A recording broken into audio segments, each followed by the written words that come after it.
बिस्मिल्लाहिर्रहमानिर्रहीम। अस्सलामु अलैकुम। दरवेश टीवी के मुअज़्ज़ज़ ख़वातीन व हज़रात, क़यामत की निशानियों में से एक निशानी दाबतुल अर्ज़ यानी इंसानों से बातें करने वाला खौफनाक जानवर है। सहाबा इकराम के मुताबिक दाबतुल अर्ज़ कैसे होगा और क्या करेगा, इसी हवाले से आज की इस वीडियो में आपको बताएंगे कि दाबतुल अर्ज़ कब और क्यों निकलेगा। नाज़रीन, इंसानों से बातें करने वाले इस खौफनाक जानवर का जिक्र मुकद्दस किताब कुरान में भी बयान हुआ है। लिहाजा सबसे पहले इस बात को समझ लीजिए कि दाबा के मानी आहिस्ता चलने और रेंगने के हैं। यह लफ्ज़ हैवानात और ज़्यादातर हशरातुल अर्ज़ के मुतल्लिक इस्तेमाल होता है। यह लफ्ज़ गो उर्फ़ आम में ख़ास कर घोड़े पर बोला जाता है, मगर लुगत में हर हैवान यानी जी हयात चीज़ के मुतल्लिक इस्तेमाल होता है।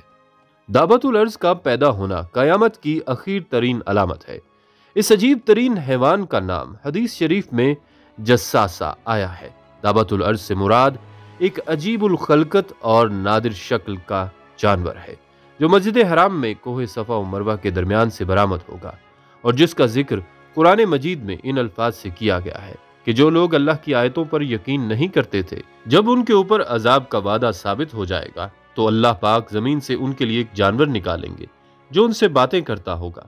यह अजीबो गरीब जानवर जब कयामत के करीब नमूदार होगा तो इसके बाद किसी की भी तौबा कबूल ना होगी।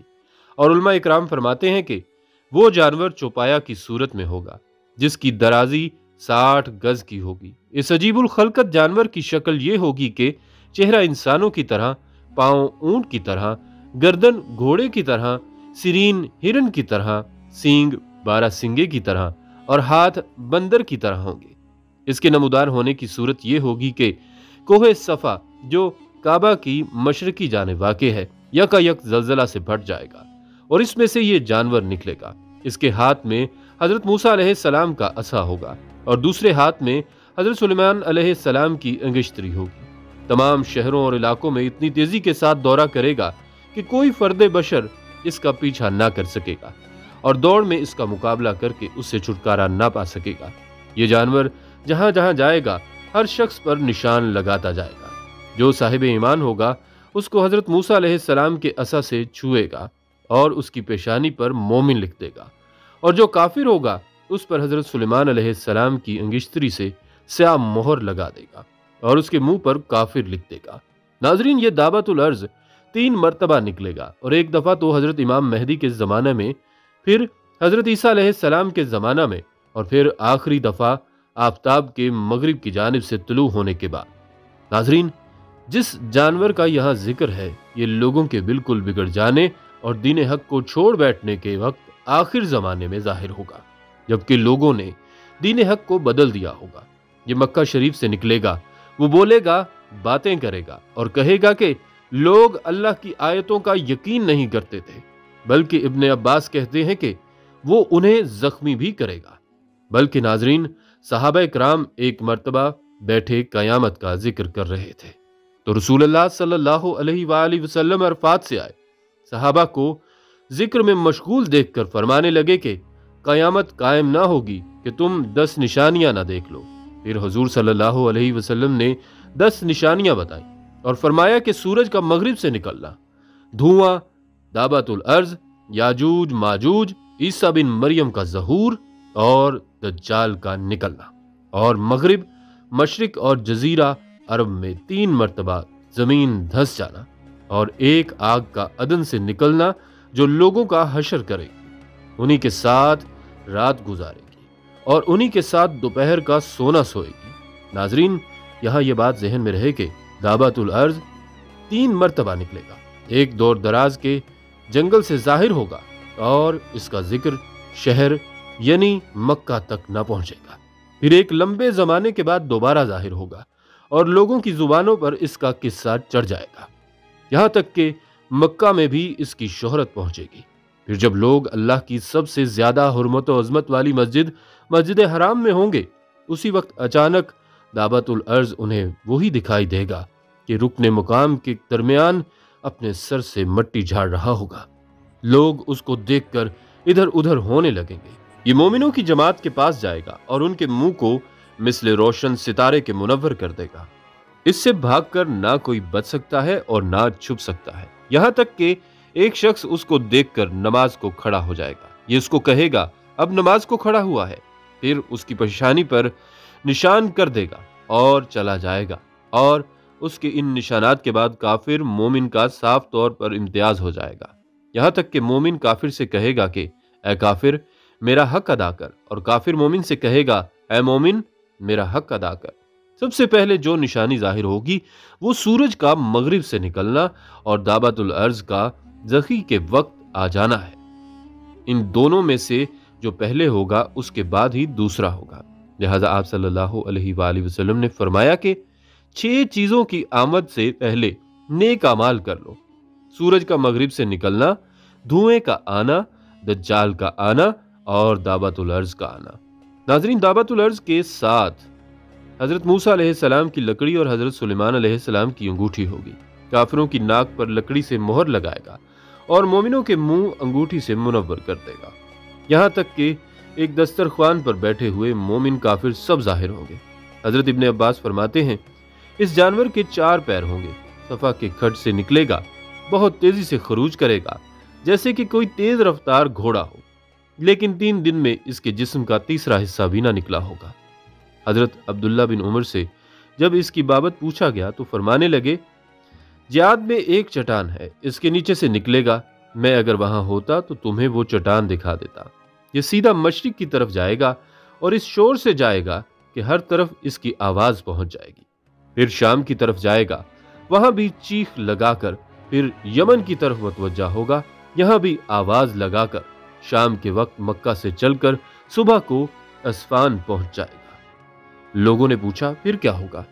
फरमाया, फिर मुझे मालूम नहीं। हजरत अब्दुल्ला बिन उमर फरमाते हैं कि मजदलफा की रात को निकलेगा, इसके कलाम को सब सुनेंगे और हामिला के हमल वक्त से पहले गिर जाएंगे। मीठा पानी कड़वा हो जाएगा, दोस्त दुश्मन हो जाएंगे, हिकमत जल जाएगी, इल्म उठ जाएगा, नीचे की जमीन बातें करेगी, इंसान की वो तमन्नाएं होंगी कि जो कभी पूरी ना हो, इन चीजों की कोशिश होगी जो कभी हासिल ना हो।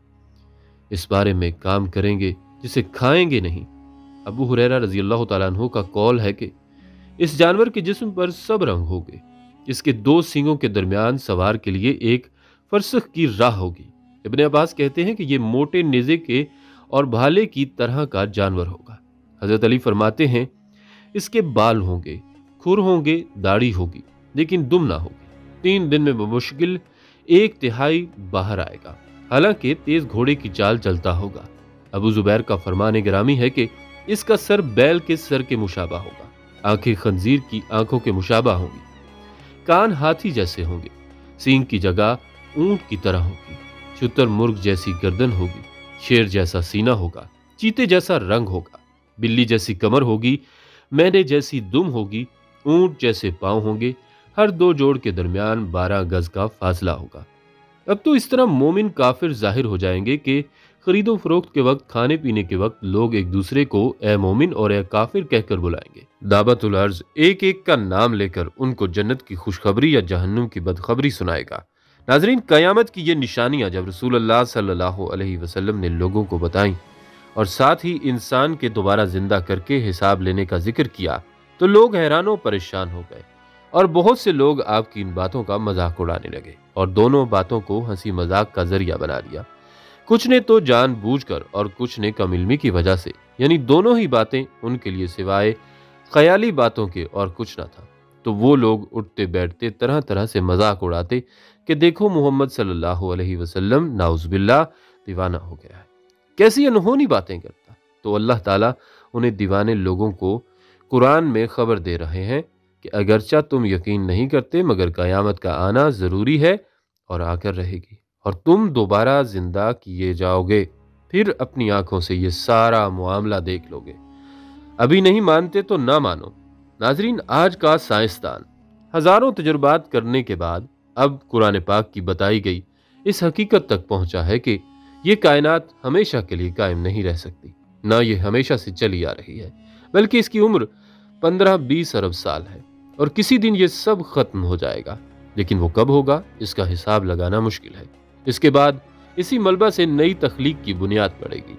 साइंसदान अब इस नतीजा पर पहुंचे हैं कि जमीन आहिस्ता आहिस्ता फैल रही है और फिर एक मुकर्रा फैलाव के बाद सिकुड़ना शुरू हो जाएगी और अंदर की तरफ खिंचाव की ताकत बढ़ती चली जाएगी और यूं अजरामे समावी तेजी से अंदर की तरफ रश करेंगे और फिर आपस में टकराव का सिलसिला तेज होने लगेगा और फिर एक वक्त आएगा कि कायनात में मजीद भेंट जाने की गुंजाइश न रहेगी और तब एक इंतहाई जबरदस्त धमाके के साथ दोबारा उछलेगी और यूं कायनात अपनी कयामत से दो चार हो जाएगी।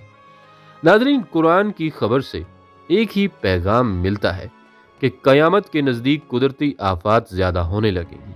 कयामत के वक्त सूर फूंका जाएगा, यानी जबरदस्त धमाका होगा। ये सब अचानक होगा और फिर एक नई कायनात का आगाज होगा। ये सब साइंस अब बता रही है, जो कुरान पाक ने तवील अरसा पहले लोगों को बता दिया था। उस वक्त तो लोग कुफ्र शिर्क में डूबे हुए थे, अपने आबाओ अजदाद से यही कुछ सुनते आ रहे थे और फिर बेइल्म भी थे। इसके बावजूद बहुत से लोगों ने इस खबर पर गौर व फिक्र किया और ईमान ले आए और कुछ बदनसीब इस खबर से इनकार ही करते रहे, मगर फी समाना इस खबर से इनकार करना सिवाय हट धर्मी के और कुछ नहीं। बहरहाल लोग इनकार करें या इकरार करें, अल्लाह के प्रोग्राम में कोई फर्क नहीं आता। उसके मुकर्रर किए गए वक्त पर कयामत जरूर आएगी और हिसाब किताब जरूर होगा। जिस तरह ये कायनात हकीकत है, इसी तरह दोबारा जिंदा होना भी हकीकत है। अल्लाह की नेमतें बेशुमार हैं। हमारी दुआ है कि अल्लाह ताला हमें कुर्बे कयामत के फितनों से महफूज फरमाए। आमीन या रब्बुल आलमीन।